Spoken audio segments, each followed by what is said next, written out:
Hey, Dr. Mike here. Are anti-nutrients the bizarro form of regular nutrients? Stay tuned to find out. You're listening to Live Foreverish, a show dedicated to helping you live just a little longer. Here's your hosts, Dr. Mike and Dr. Crystal Gossard. All right, welcome to Live Foreverish. Dr. Crystal, we're talking about anti-nutrients. What? Come on, that's confused. Anti-nutrients? I don't like that name, Dr. Mike. I don't. I really have a problem with it. Yeah. And now that we've researched this a little bit and we did a live show, you can check out at lifeextension.com. I get where it's coming from, but I still overall don't like it. So as we go through this, maybe the audience that's listening here will kind of understand what we're saying. So anti-nutrients, I'm going to try to just summarize it. Okay. And then if you don't like it, you can summarize it. Okay. Anti-nutrients are natural compounds. I sounded Texas there. Texas? Natural compounds. Should you tell them that you're from Texas? Oh, I'm from Texas. That's, yeah. I hide my accent. Are natural compounds just found normal in plant-based sources, vegetables and stuff, right? That if you don't cook things right, they can get in the way of the overall nutrition of the food. I think that was great, Dr. Mike.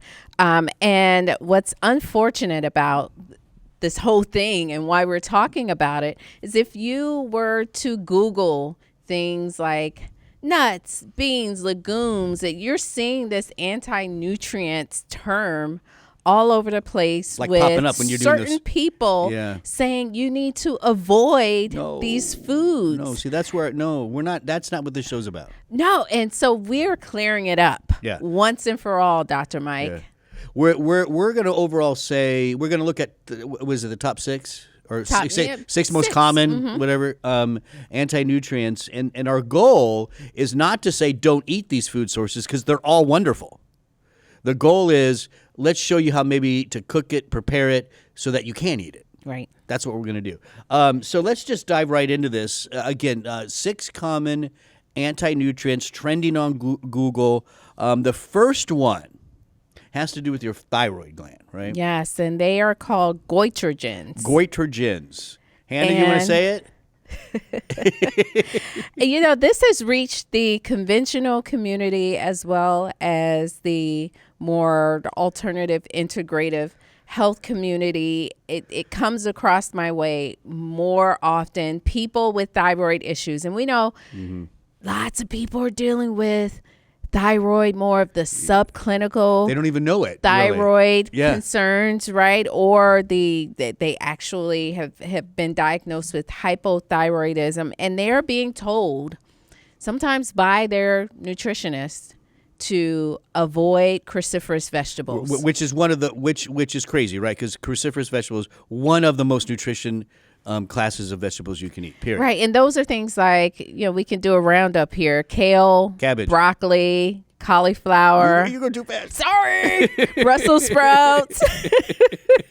I think watercress. everybody knows. I mean, broccoli, cauliflower for sure. Everybody knows that. Those are the big ones. Yeah. Especially during like Thanksgiving, we just came out of that Brussels sprouts. Yum. That's I love it. Love it. So we don't. I mean, those things are so good. Anti-cancer properties, anti-inflammatory properties, great polyphenols. I mean, so good. Needed for detox. Across the board, it's good for you. One of the most important nutritional components that you find in these cruciferous vegetables that you need in your body. And so they are called goitrogens, or they contain goitrogens because they can inhibit iodine uptake in the thyroid, which can lead to a goiter. Yeah. So official definition. Agents that interfere with thyroid function, thus increase the risk of goiter and other thyroid diseases. Yeah. Yeah. Now, goiter, that's when your thyroid gets real big. You're not making enough hormones, so the thyroid gland says, hey, I got to get bigger to pump more out. I mean, end of the day, that's what that is. Usually linked to iodine deficiencies and stuff like that.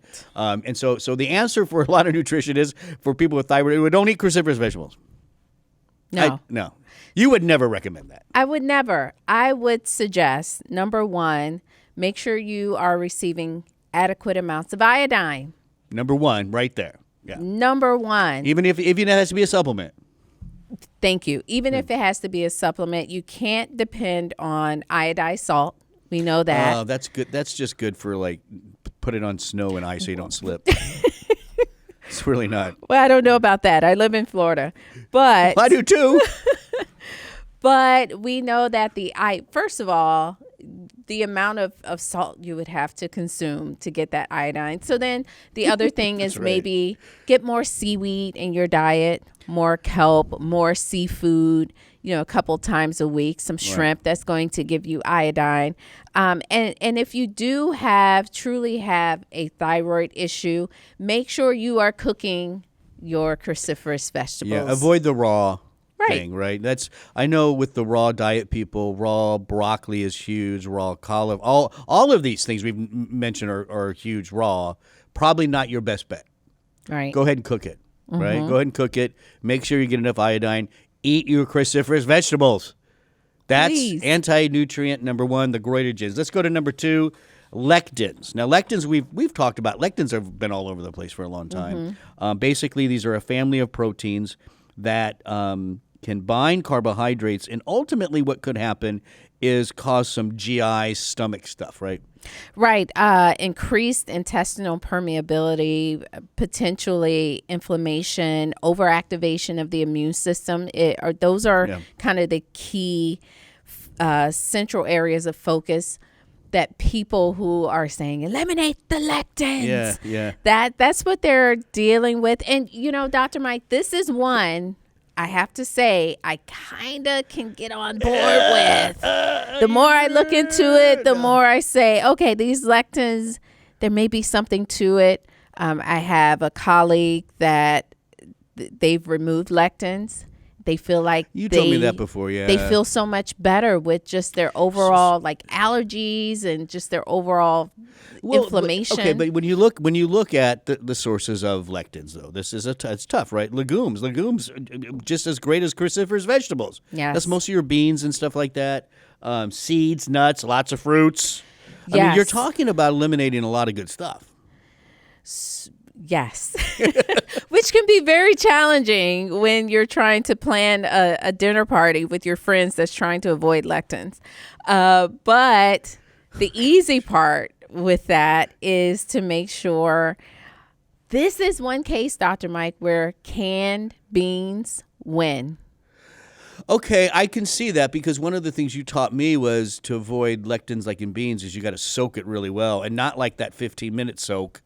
Like what did you say? You're like the way your grandma did it overnight.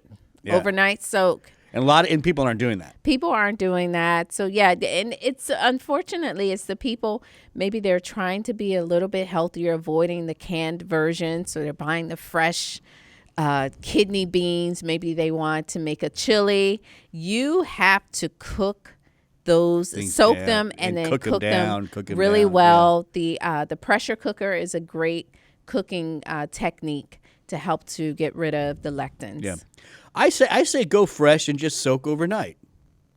Yeah. So you got to plan a little bit. Mm-hmm. I mean, it's not that hard. You literally put the beans in a bowl, put water in, and put in the fridge. Or do you keep it out of the fridge or put it in the fridge? No, I keep it on the counter. On the counter, yeah, for a whole. Hopefully, overnight. That's the right way. I don't know.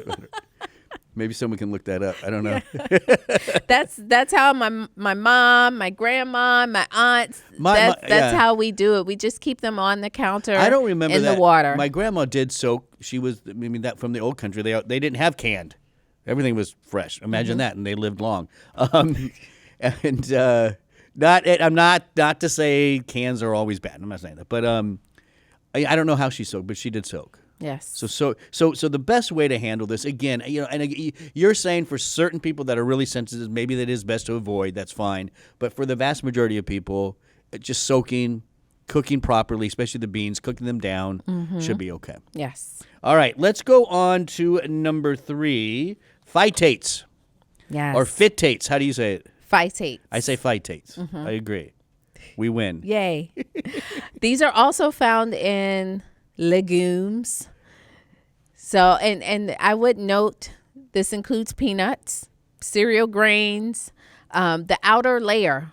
So it's kind of that fibrous layer of the cereal grain. Which in the live show, you said something really funny. You said, which means if you're eating those processed cereal foods, you don't need to worry about phytates because those things are so stripped of everything and it's down to pure sugar.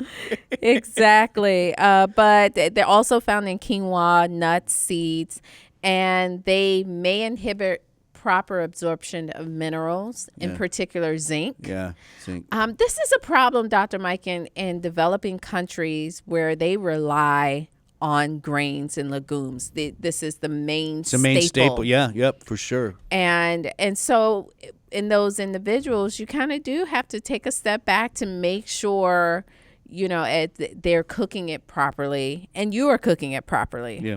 So with soaking too, right? All these things like the legumes should be soaked. I mean, obviously, I don't think people soak grains and stuff like that. But I guess it's really just cooking it down, getting it. Don't go undercooked with these things. You want to really cook them. Yes. Right. At the end of the day, that's going to get rid of the phytates, and that's going to allow your body to keep more minerals. Yeah, and the other thing, and we hear this, Dr. Mike, with vitamin C helping with iron absorption. Same concept. So maybe pairing some vitamin C foods with your grains, with your beans may help to push some of those minerals in, right? Yes. Yeah, that's a good point. All right, let's go to number 4, oxalates. Now, most people, the minute they hear, I don't know, do most people know oxalates, but I think if you've ever had a kidney stone, you know what it is. Right. Those calcium oxalate stones made up of calcium oxalates. Yes, they potentially may increase kidney stone formation, may interfere with calcium absorption.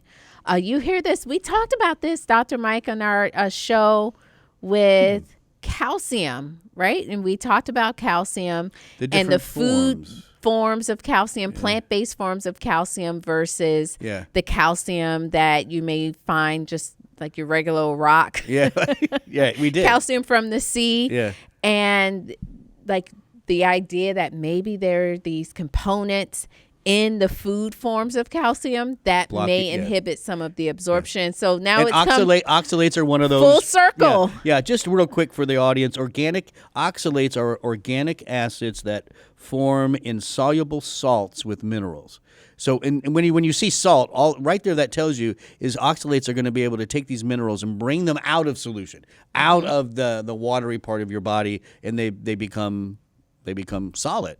And that's where stones and all that kind of stuff may occur. So, I mean, to me, if these are salts forming and they're coming out of the water, anything that has oxalates, cook it in water. Ding, ding, ding. Right? Cook it in water. Get the water back in. Okay, so you were a star student in your chemistry classes? I loved chemistry. Yeah. Yeah, I did. I enjoyed it. Yeah, so wet processing methods, boiling, steaming. During our live show, we showed a graphic where what stood out to me is the difference between the reduction in oxalates between boiling and steaming of spinach. Yep. Boiling, you can reduce it by 87%. Steaming, about 42%. Right. So there. And spinach is the big one. That's the one most people know. Swiss chard.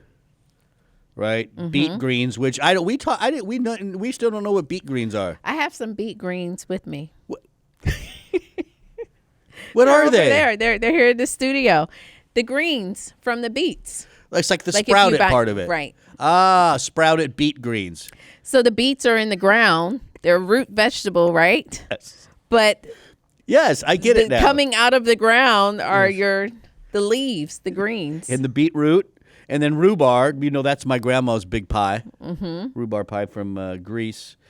Sweet potatoes, all of these are going to have oxalates, so cook in water. Lots of water, bring those salts down, and you just showed boiling versus steaming. Boiling's much better. Yeah, so your sweet potato, boil them if you're making a sweet potato dish versus baking. Yeah. You know what's funny about sweet potatoes? I love a sweet potato casserole. But I only need it once a year during Thanksgiving. Like I don't really crave. I'd rather just have the whole sweet potato, like a baked potato. Yes. Yeah, but I do like the. We finally finished up our 12 pounds of sweet potatoes. Wait. I cooked the last of them on Monday. I forgot that somehow your husband made a mistake on one of those delivery services. Right. And so just a note to all of you, they will last over a month. That was a long time ago. They were right there on our counter. So you guys are done with sweet potatoes. We're finally done. Yeah, maybe take a break for a while. If you were wondering, our listeners. Yeah, you take a break for a while. Let's go on to our anti-nutrient number 5, saponins or saponins. How do you say it? I say saponins. Saponins. Yeah. Okay. These are I'm sorry, let me start over. These are foam-like, soapy-like compounds that are found in plants. So sometimes when you're washing your plants, specifically like quinoa, legumes, spinach, you get like a. I wonder why is it forming a sud? Sud, yeah. That's what those are, right? Yes, and when I think of this, I primarily think of quinoa as being kind of that main food that would contain these. They can inhibit digestive enzymes, cause indigestion, limit nutrient absorption. And this one is pretty straightforward. Same thing. Cooking, soaking, fermenting. Mm-hmm. And you have a fermenting kit. I do. Because that's really the only way to ferment, right? We talked about there's quick pickling, and now people are coming up with quick fermentation things. Yes. We don't really know. Quick pickling's probably okay, but fermentation needs just to be good old-fashioned fermentation. I like to let the bacteria, because the vegetables naturally contain bacteria. Yeah. And so that bacteria starts kind of working with the sugar and we're one of the start making that vinegar. We're one of the few cultures that don't eat a lot of fermented foods. Yes. Most cultures eat a lot of fermented foods. And the beautiful thing is the fermentation process, that bacteria starts making enzymes that will help you to digest some of these foods. Yeah. Kind of countering some of the anti-nutrients. Yeah, there you go. That's why it works. Okay. Number 6 is the tannins. Now, tannins are polyphenols that kind of give foods and like wine and drinks and stuff bitter type flavoring, right? Yeah, I like a good tart. I do. Tart, bitter wine. I think I'd like tannins. I want the tannins. I want it bold.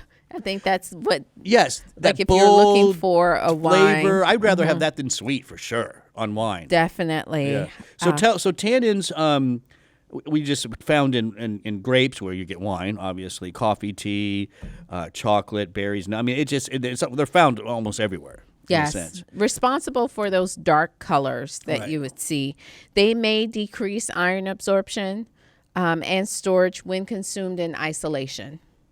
Yeah.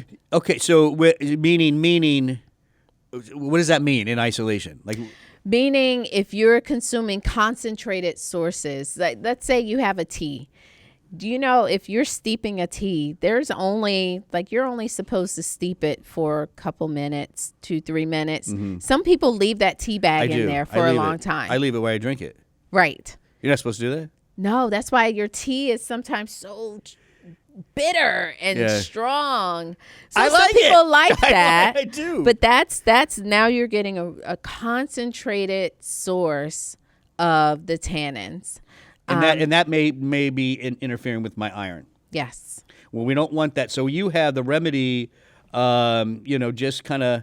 Well, you mentioned. I'm not sure what you mean by in between. Like, what do you mean by if you have low iron stores? It says something in between meals. Right. So away from your meals. So if between breakfast and lunch, that's when you would have your tea. Correct. Your coffee, which is weird because most people have wine with their food. Right. Yeah, so that's kind of, we're not doing it right. So there you go, 6 anti-nutrients, and again, we're not fans of the word. These are natural compounds, right? Especially those tannins. Those are polyphenol, antioxidants. Those are good actually for you. And so we don't, if you start searching this out, or if you're searching certain food sources and you see if something pop up, someone's blog about don't eat that, anti-nutrient, be careful with that, right? Yes. We think these are good foods. In 99% of the cases, I would never tell people to stop eating this stuff. Right. Right? Like you mentioned, there might be some sensitive individuals. Most people, come on, eat your cruciferous vegetables. Eat your legumes. Get your spinach going, right? Please. Yeah. Just store correctly, prepare correctly, like, what did we just say? Soaking. Especially the beans, legumes, and just cook right. Cook properly. That's right. So hopefully this helped you out. Helped to clear up some of the confusion out there. We have a nice little place you can go. It's called lifeextension.com/wellness. And there are just a ton of blogs covering foods and recipes. So check that out, lifeextension.com/wellness. And then don't forget, liveforeverish.com. The 1-2 punch. Where you got the 1-2. You never do it with me. 1-2 punch. Yeah. Put in your email. You kind of did 3, but put in your email, and you join the Live Foreverish family, and then you can, right below that, select your favorite place to listen to podcasts. Yes. LiveForeverish.com. I don't even know how many episodes now. Approaching 350, 375. Yes, I was going to say over 300. Way over 300 by now. Mm-hmm. So check it out. When you do, download an episode. Don't forget to like. Don't forget to comment. Share, and then, of course, do the 1-2 punch. Subscribe. All right, that's liveforeverish.com. I want to thank you for listening. I'm Dr. Mike. Take care.